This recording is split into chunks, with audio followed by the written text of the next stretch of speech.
30 years, 50 years, whatever you want, but where it has to be reviewed again as a common practice.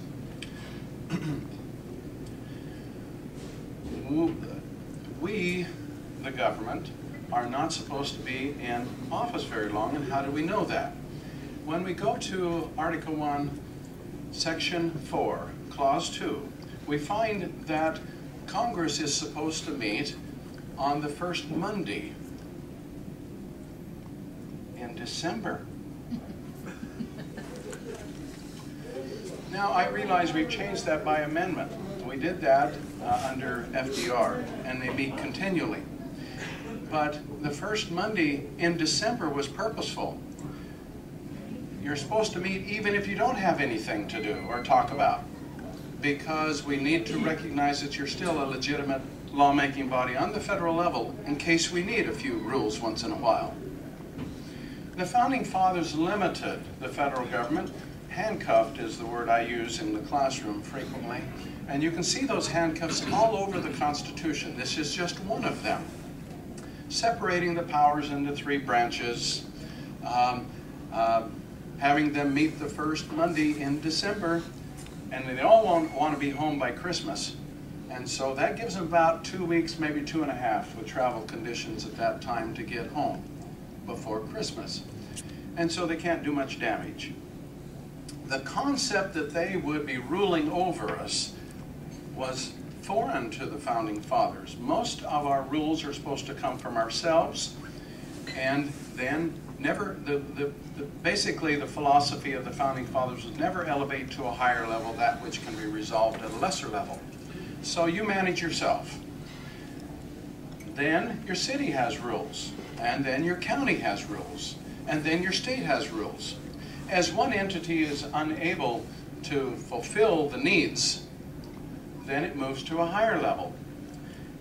Then there is a brick wall between the federal government and the state government. How do we know that? Because Article 1, Section 8, Clauses 1 through 18 give us a specific list of the things the federal government can do. If it's not on the list, they're not supposed to do it. And interestingly enough, that list is 18 paragraphs and 1 sentence. The whole thing. Have you ever seen a sentence with 18 paragraphs? Go visit your Constitution. And the reason for that is because nothing was to be taken out of context. Everything related to each other. And in fact, if you really look at your Constitution carefully, you'll find that there's only 4 areas the federal government was ever given any authority to function in, and that is to tax, and then it lists different types of taxes, to pay the debt, provide for the general welfare, and provide for the common defense. Then, all that's in the first clause.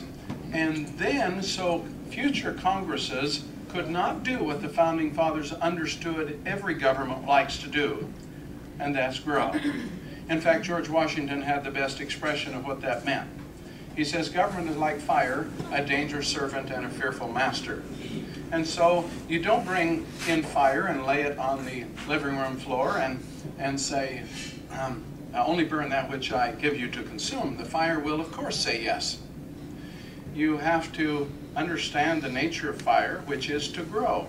The same thing in politics. The next level up wants to suck from the lower levels and assume control to themselves. That's why we oppose the British. It wasn't the king that we were opposing as much as it was Parliament. We did use in the Declaration of Independence the king because he's an easier target, but Parliament was laying on these rules. Any U.S. history textbook that you go to on the Revolution, you have to memorize the Stamp Act, the Currency Act, the Molasses Act, the Sugar Act, the Iron Act, the Hat Act, the on and on and on and on acts. Most people think that the American Revolution was caused by taxation without representation. That's only a part of it. What the cause of the American Revolution was, so many rules and regulations are coming down upon me, I can't function. We're in the same situation today. And all those rules and regulations mire the concept of liberty and of efficiency. That's why no government program is efficient and never will be. It violates natural law. Back to your question. Since we have lost this concept of only doing that which, oh, one other thing before I get to that one. We didn't want them to mess up what general welfare was either. We knew that with the fire concept that you could take general welfare and bend it any way you like. So the founding fathers listed clauses 2 through 9 on what the general welfare meant, and then clauses 10 through 17 what the common defense meant, so that we would not shift these and shuffle them around and get power that's not supposed to be now. Here's the beauty of the whole system. Because they're limited. They've got handcuffs on. Now when you go to Article 5 of the Constitution, that's where Obama should have gone if he wants change. He won't go there because change requires permission from the states. 3/4 of the states have to agree for any change that's not on that list. How do we know that? We go to Amendments 9 and 10 of the Bill of Rights, the Constitution, the Bill of Rights that was, remember, the states rejected in essence the Constitution until there were some significant changes to it. That's why we have the Bill of Rights. And that was the first order of Congress, was to incorporate those Bill of Rights when the states took 3 years. And very, very, very tough plowing to get us to go with the Constitution. But we did it under the circumstances that there would be immediate changes. And we got those changes. So 9 and 10 tell us that basically that where all the power lies that's not enumerated. And that is with the states and with the people. So the beauty of your system is that the federal government can never empower itself.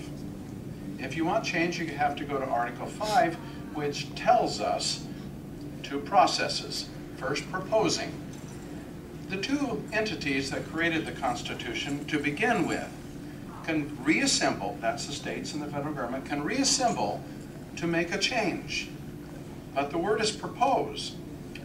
Now read it real carefully. Right after propose, you get the word ratify.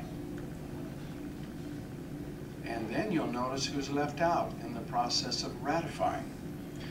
To get the change, you have to have 3/4 of the state legislatures or 3/4 of conventions therein, state conventions. And my students are really quite surprised when I ask them who is left out of empowering themselves. The federal government. The 2 parties can both make propose changes, but only one of the 2 sitting down can actually make change. It's the states. What has happened to the states? That's why half of this talk was telling what the states should be showing and where the leadership should be. The state needs to make the argument that you are stealing our power, our jurisdiction. Why do we want to steal with the states? Well, not only because the further government moves from you, the less you are in touch with it, and the less they care about you, and the less you can make a change. But there's another good reason. There is another good reason, and that's the concept of federalism. You see, with 50 states, we have 50 laboratories of democracy, 50 places to try something new and see if it fails. So California, before we got a Republican governor, had blackouts because something's wrong with the system, and they were frequent, as you recall. So other states look over at California, oh, I'm not doing what they're doing, and look over and check out some other state that has a policy that doesn't have blackouts. So we gradually look at each other. I like that part from Florida, and a little tad from, nothing good comes out of Massachusetts, Maine. And we put it into our formula. So we are in the process of refining all the time, refining.